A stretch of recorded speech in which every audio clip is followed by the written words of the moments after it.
Colette, l'étoile vespère, c'est... Tu as l'air bien sérieux. Il ne t'est rien arrivé pendant que j'étais sorti. Sûrement non. Je ne me refuserai pas le plaisir de t'en informer. Tu penses.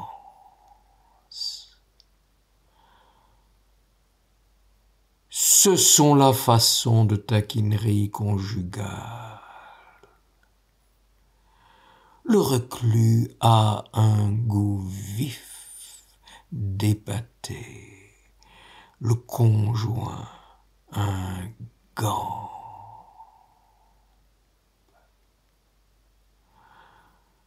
Libre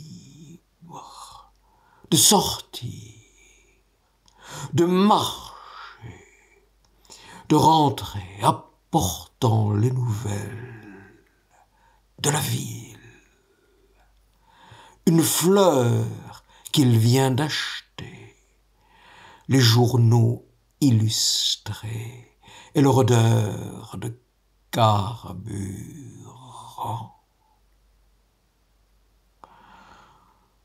Tant de senteurs extérieures et capiteuses,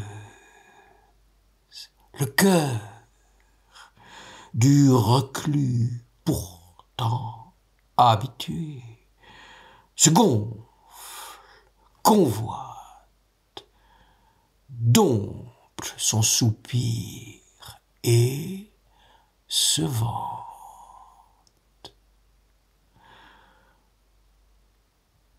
Dommage que tu te sois absenté. Tu sais qui sort d'ici? Devine. J'ai passé une heure charmante. Et il triomphe sans modestie. Avide d'élever son impotence à la hauteur d'un privilège.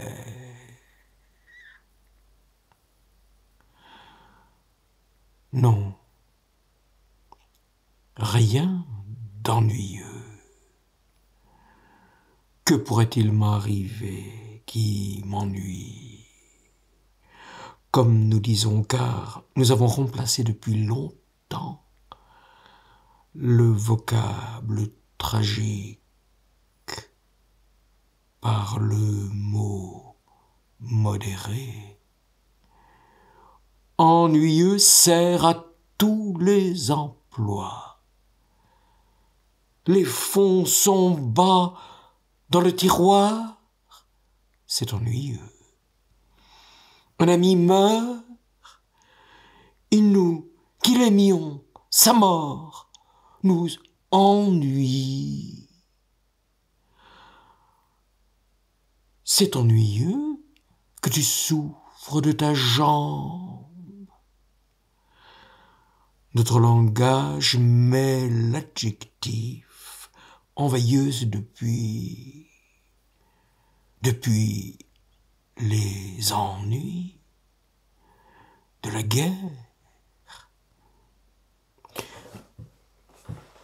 Plutôt, depuis un jour de décembre 41, où coup de timbre, coup de poing dans la porte nous signifièrent qu'un homme, le maître du logis, devait s'éveiller à 6 heures du matin et passer de son lit au camp de Compiègne.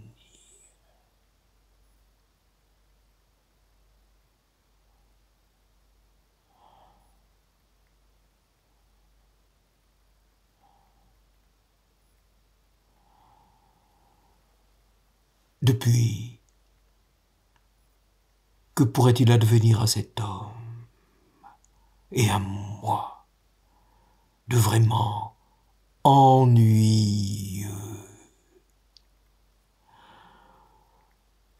Le coup de sonnette m'inflige, affaibli, le choc nerveux, le tressaillement de la bouche et du coin de l'œil, de l'épaule, haussé vers l'oreille. Ne guérit-on jamais?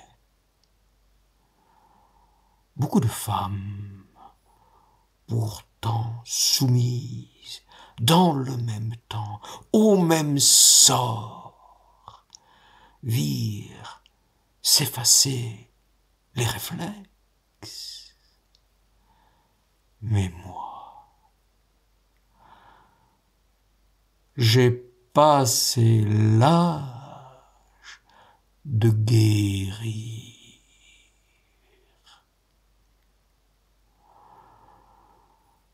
20 ans, 30 ans de moins, et mon soyeux tissu physique eut déjà éliminé les sursauts divers liés au coup de sonnette. 20 ans, 30 ans de moins, et promptement j'aurais cessé de traduire dans leur sens sinistre le son des voix étrangères, le bruit des bottes à clous et de la sonnette, le son plus léger des pas de l'homme qui descend l'escalier, sa petite valise au bout du bras.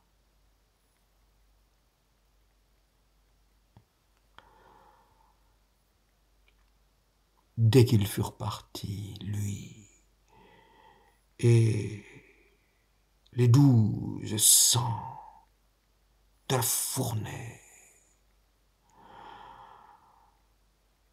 ils devinrent tout de suite comme des morts anonymes.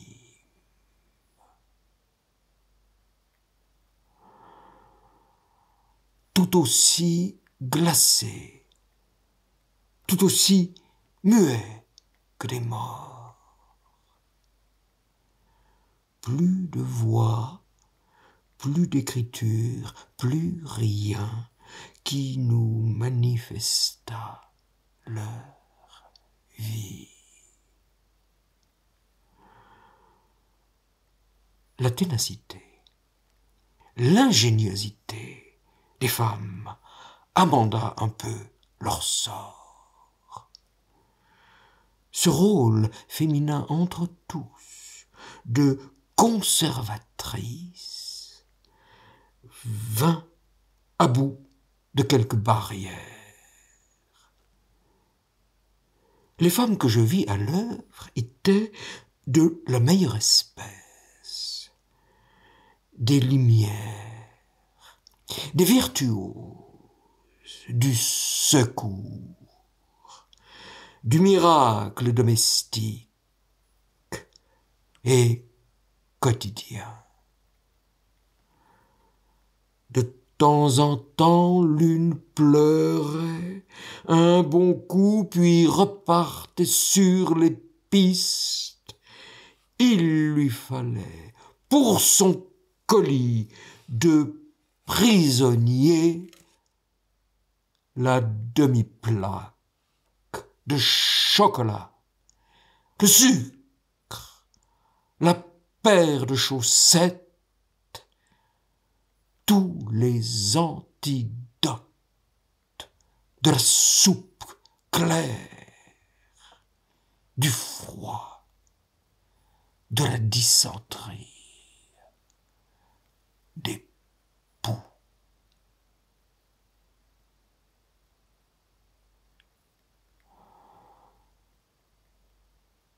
C'est première fois que j'écris des pages où revivent l'heure dont les suites s'organisèrent comme le parfait et classique cauchemar de l'attente.